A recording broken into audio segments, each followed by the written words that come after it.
Jangan lupa tonton, subscribe, like, and share.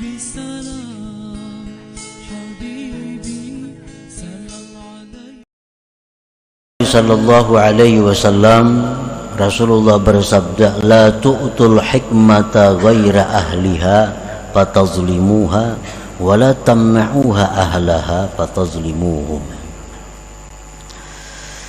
Ujar Nabi kita, artinya jangan kau berikan ilmu itu kepada yang bukan ahlinya,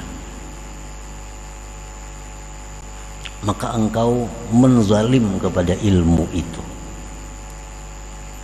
Dan jangan kamu tegah ilmu kepada orang yang memang ahlinya, maka engkau kalau tidak memberikan ilmu kepada ahlinya, maka engkau menzalim kepada mereka itu.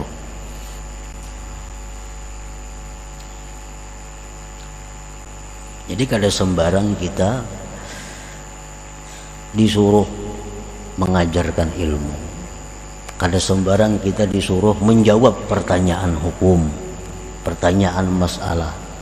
Kita pandang juga orang yang bertanya ini, apakah memang dia pantas, apakah memang dia patut untuk mengetahui itu atau belum patut. Nah, bila belum patut, kada perlu dijawab. Bila belum patut, kada perlu diajari. Wa qala an-nabi sallallahu alaihi wasallam, ahadun yuhadditsu qauman bi haditsin la tablughuhu uquluhum illa kana fitnatan ala ba'dihim. Ujar Nabi lagi, tidak ada seseorang yang menceritakan, mengajarkan kepada satu kaum, kepada satu umat dengan satu hadis, satu ilmu yang tidak sampai kepada ilmu itu akal mereka, melainkan itu menjadi fitnah atas sebagian mereka. Ujar Nabi, jangan mengajarkan ilmu kepada orang-orang yang belum sampai akal mereka kepada ilmu itu. Kalau kau ajarkan kepada mereka, itu akan menjadi fitnah, akan menjadi fitnah.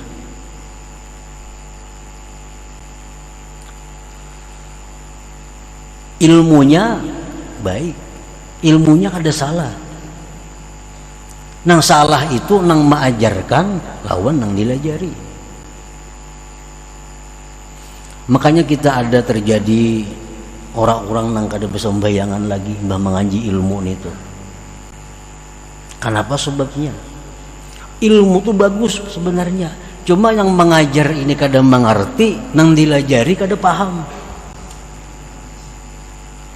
Ilmu yang begitu tinggi, ilmu yang begitu mulia, yang mestinya menambah semangat ibadah kepada Allah, sebaliknya kada sembahyang lagi. Orang yang sembahyang bahkan dipadahakannya kada sampai. Kan sudah terbalik tuh. Orang yang sembahyang macam Nabi sembahyang, sahabat sembahyang, itu padahakannya kada sampai ajarnya. Inya lawan gurunya itu nang sampai, nang ada bisa sembayangan lagi. Orang Jumatnya mau unjun di muka rumah. Padahal dahulu orang ini kaum di masjid, kaum. Begitu mengaji ilmu, ya dia macam itu. Pada ilmunya itu bujur, cuma akalnya ini belum sampai menerima. Nang mengajari sama, terjadilah fitnah tadi. Terjadi fitnah. Kayak obat juga, obat tuh samuaan, obat tuh baik, tapi asal dokter nang memberi ini orangnya bujur-bujur dokter sesuai dosisnya kepada nang diberi. Orang salismaan 5 kali mixagrip 4 biji, padahal ini orangnya sebiji cukup, diunjuki 4 biji, apa padahal lama kada berdaya lagi. Nah sama orang nang kada cukup akal diberi ilmu-ilmu nang garaib ngarannya, ilmu-ilmu nang ganjil, ilmu-ilmu yang mahal diberikan kepadanya lemah. Akhirnya kada ada gairah lagi ibadah. Nah kada ada gairah lagi baca Quran karena ketinggian dosis ilmunya. ketinggian dosis ilmunya. Jadi jangan disalahkan obatnya obat baik, cuman dokter nang memberi ini keliru, nang menerima pun hakun.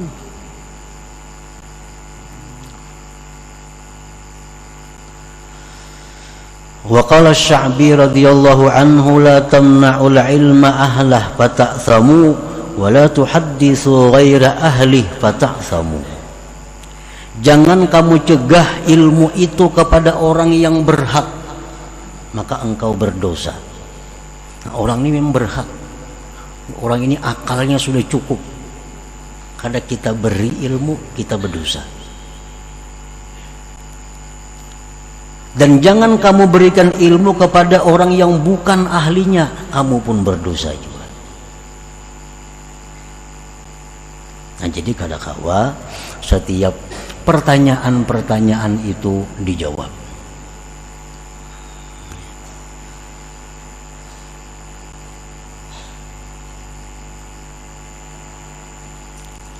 Ada di dalam Al-Quran, baik di dalam hadis Rasulullah Sallallahu Alaihi Wasallam, ada hal-hal yang baik kada tahu pada tahu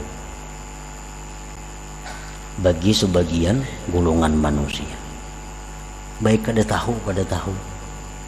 Nah, karena bila tahu inya akalnya kada cukup, ilmunya bahan-bahannya kada cukup, lalu jadi fitnah kepada dirinya. Padahal semua ilmu agama itu, baik ilmu rendah, ilmu sedang, ilmu tinggi, semuaan ilmu itu intinya adalah menggairahkan seseorang dengan Allah melalui ibadah-ibadah jasmani dan ibadah-ibadah ruhani. Kalau ada ilmu yang membuat kita lemah semangat beribadah, itu ilmu yang salah pemahamannya. Ini ilmu bukan ilmu kita. Kita bisa baca buku, tontong baca buku asak jadi kulir sembahyang, jadi kulir menuntut ilmu. Nah, berarti kita ini belum cukup akal kita untuk mempaham ilmu itu. Karena setiap ilmu itu intinya adalah mendorong semangat, menambah gairah, mendekatkan diri kepada Allah, baik jasmani atau rohani kita. Rohani dan jasmani itu mesti sama, kada mau berpisah, terpisah mati. Sama aja ilmu syariat, ilmu hakikat itu kada mau terpisah, kada mau terpisah. Kalau hendak bujur, syariat hakikat itu mesti digabung kedua-duanya. Syariat dilakukan oleh Nabi, hakikat pun dilakukan oleh Nabi. Nah, kedua-duanya mesti seimbang dalam diri kita.